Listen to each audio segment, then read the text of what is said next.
Hello guys, welcome to my YouTube channel technical Mukesh राइटेक। तो आज देखिएगा आपको बीएससी सेकेंड ईयर का जो कि फिजिक्स फर्स्ट का जो सिलेबस होता है वो उसमें क्या क्या आता है, क्या क्या जैसे फिजिक्स फर्स्ट में कितने क्वेश्चन इंपॉर्टेंट रहते हैं। ज़्यादातर क्वेश्चन आपको इम्पोर्टेंट ही मिलता है, जो कि मैं बताने वाला हूँ। ज़्यादा नहीं, ओनली 50 या 60 क्वेश्चन होगा उसके अंदर से, मतलब कि जो भी क्वेश्चन है उनके बाहर नहीं जाता है। जो भी सभी क्वेश्चन है उसी के अंदर आते हैं। ठीक है, तो चलिए स्टार्ट करते हैं। अगर आपने चैनल को सब्सक्राइब नहीं किया तो चैनल को जरूर सब्सक्राइब कर लीजिए, जिससे आपको लेटेस्ट नोटिफिकेशन मिलता रहे। और हाँ, प्रेस द बेल आइकन, मतलब बेल आइकन जरूर प्रेस कर लें। यहाँ पर देखिएगा, जैसे अगर आपके पास ये मॉडल है तो इसी से आप पढ़ सकते हैं, इसके माध्यम से। नहीं तो आपको जो इसको परचेज करने के लिए आपको जो डिस्क्रिप्शन में लिंक दिया गया है वहाँ से आप डायरेक्टली इसको डाउनलोड कर सकते हैं। ठीक है, पूरा फुल पीडीएफ मैंने बना कर दिया है, क्योंकि कंपनी का पीडीएफ नहीं है, मैंने खुद बनाया है। इसलिए जो भी एप्लीकेशन है मेरी टेक्निकल मुकेश राइटेक और मुकेश राइटेक ऑफिशियल, उस पर जाकर इसका सभी टेस्ट और जो भी वीडियो है सब कुछ मिलेगा। और मेरी वेबसाइट यही है। इसके बाद देखिएगा कि इसमें कौन कौन से क्वेश्चन आते हैं। इसमें कौन कौन से क्वेश्चन आते हैं, जैसे कि मैं बात करूं कि क्वेश्चन कौन कौन से आते हैं, तो देखिएगा इसमें क्वेश्चन आते हैं कि फ्रेनेल का द्विप्रश्न क्या है, सोडियम प्रकाश की तरंग दैर्घ्य ज्ञात करने की द्विप्रश्न वृद्धि का वर्णन तथा आवर्त सूत्र निगमित कीजिए। पहला क्वेश्चन इंपॉर्टेंट है, जो कि लघुत्तरी होता है, सॉरी दीर्घोत्तरी।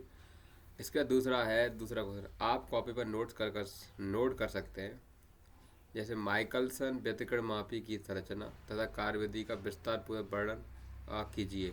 तीसरा क्वेश्चन ये है कि पतली फिल्मों अथवा प्लेटों के कारण होने वाली प्रकाश के व्यतिकरण की घटना को समझाइए। अब देखिए चौथा क्वेश्चन है कि रैले की अपर अपवर्तनांक मापी के सिद्धांत को समझाइए तथा इसका उपयोग बताइए। इसके बाद है पांचवा क्वेश्चन कि ट्वाइसमैन ग्रीन व्यतिकरण मापी का संरचना और कार्यविधि का वर्णन कीजिए। और छठवां क्वेश्चन ये रहेगा कि प्रकाश के व्यतिकरण की घटना को समझाइए। प्रकाश के व्यतिकरण जो कि ट्रांसफरिंग है।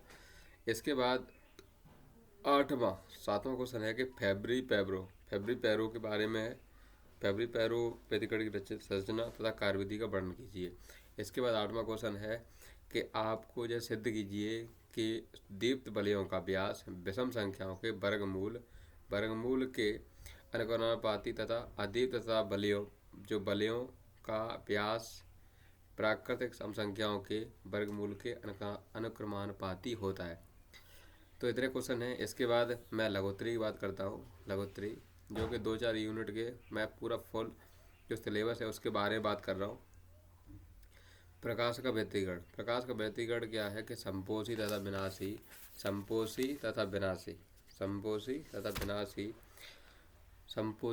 विनाशी। और इसके बाद अध्यारोपण। दूसरा क्या है कि अध्यारोपण का नियम क्या है। इसके बाद है कला संबंध स्रोत क्या है। कला संबंध स्रोत का व्यतिकरण घटना में परिघटना में महत्व समझाइए। और 4 है टोलांसी की फ्रिंज क्या होती है। 5वां है रेले की प्रवर्तनांक के सिद्धांत को समझाइए और इसका उपयोग बताइए।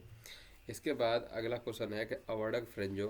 क्वेश्चन को नोट कर दिए, नहीं तो आपको पीडीएफ मिल जाएगा, वहाँ से आपको मैं दिखा दूंगा। ठीक है, मैं इसके लिए देखिएगा जो भी बीएससी से related, BSc first year, BSc third year, final year, MSc, BTech, diploma, सभी कुछ का सिलेबस मैं बताता रहता हूँ। तो आप जो कि सिलेबस में जाके आप वहाँ पर चेक कर सकते हैं। जो भी आप सिलेबस चाहते हैं आपको मिल जाएगा प्लेलिस्ट में। ठीक है, यहाँ पर अगला क्वेश्चन है 7वां कि अवर्डक फ्रेंजों से आप क्या समझते हैं। लॉयड मिरर से अवर्डक फ्रेंजे आप कैसे प्राप्त करेंगे। प्राप्त करेंगे। और 8वां क्वेश्चन है कि लॉयड मिरर द्वारा फ्रेंजों को प्राप्त करने के लिए एक प्रायोगिक संबंध का वर्णन करो। अगला क्वेश्चन क्या है। अगला क्वेश्चन देखिए, फ्रेंज की चौड़ाई के लिए सूत्र लिखो। आगे 10वां क्वेश्चन है कि न्यूटन बलियों के उपयोग लिखिए। 11वां है हैंडजर फ्रेंजें क्या होती है। हैंडजर फ्रेंजें क्या होती हैं। और माइकल सा व्यतिकरण कुछ उपयोग लिखिए। 12वां क्वेश्चन है 13वां क्वेश्चन है कि माइकलसन व्यतिकरण फ्रेंजो तथा फेब्री पैरो व्यतिकरण फ्रेंजो में अंतर बताओ। इसके बाद है 14वां के माइकलसन व्यतिकरण मापी से निम्न फ्रेंजे किस प्रकार प्राप्त करते हैं। ठीक है, नंबर एक इसमें है सीधे फ्रेंजे मतलब कि स्ट्रेट फ्रेंच। इसके बाद है श्वेत फ्रेंच मतलब कि वाइड वाइड लाइफ फ्रेंच। एक तो स्ट्रेट होगा, उसके बाद एक दूसरा वाइल वाइल मतलब सॉरी वाइड लाइट फ्रेंच होगा। इसके बाद लघुत्तरी 15वां क्वेश्चन है कि सिद्ध कीजिए कि व्यतिकरण वे घटना में ऊर्जा के संरक्षण का नियम का पालन होता है। 16वां क्वेश्चन है कि एक माइक्रोन व्यतिकरण मापी में गतिशील मिरर को 0.0589 mm विस्थापित करने पर 200 फ्रेंजें दृष्टि क्षेत्र से गुजरती हैं। प्रयुक्त प्रकाश की तरंग दैर्घ्य तथा रंग ज्ञात करो। अब 17वां में क्या है कि जो भी माइकलसन 17 है क्वेश्चन, माइकलसन व्यतिक्रमापी के नए दर्पण को कितना विस्थापित किया जाए कि कैडमियम रेखा लैम्डा इक्वल टू 643 एंगस्ट्रॉम की 2500 फ्रेंज दस्ट क्षेत्र से गुजरे। इसके बाद देखिएगा यूनिट सेकंड। यहाँ पर यूनिट सेकंड है, जैसे कि पहला क्वेश्चन है कि प्रकाश के यंत्रों की विभेदन क्षमता से आप क्या समझते हैं। प्रकाश की विभेदन क्षमता से क्या समझते हैं। रैले की कसौटी को समझाइए। समतल ग्रेटिंग विभेदन क्षमता के लिए व्यंजक ज्ञात करो, यानी कि जो भी व्यंजक ज्ञात करना है इसके।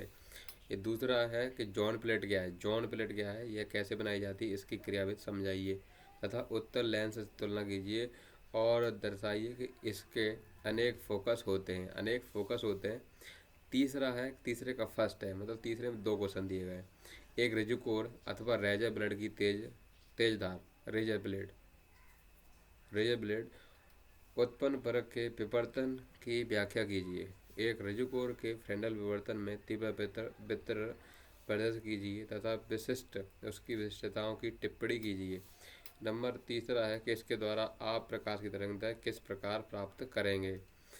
या चौथा क्वेश्चन है कि एकल स्लिट से फ्रॉनहोफर विवर्तन की व्याख्या कीजिए और दर्शाइए कि क्रमागत उच्छिष्टों के सापेक्षिक तीव्रता लगभग निम्नतः होती हैं। 1 के 4/9 4/25।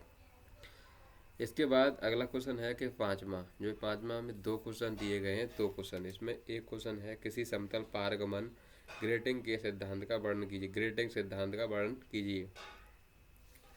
इसके बाद समतल पारगमन विवर्तन ग्रेटिंग द्वारा वर्णकों बनने की प्रक्रिया को समझाइए।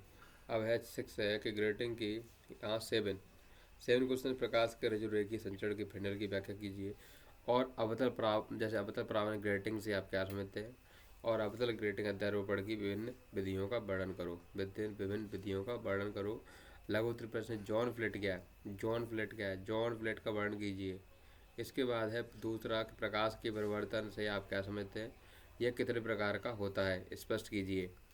आप देखिएगा 3 सूक्ष्मदर्शी की विभेदन क्षमता। सूक्ष्मदर्शी की विभेदन क्षमता से आप क्या समझते हैं, इसके लिए व्यंजक निगमित कीजिए। 4 है किसी प्रकाशिक यंत्र की विभेदन क्षमता की सीमा क्या है। और 5वां है फ्रेलन तथा फ्रॉनहोफर वक्र के विवर्तन के बीच अंतर स्पष्ट कीजिए। ठीक है।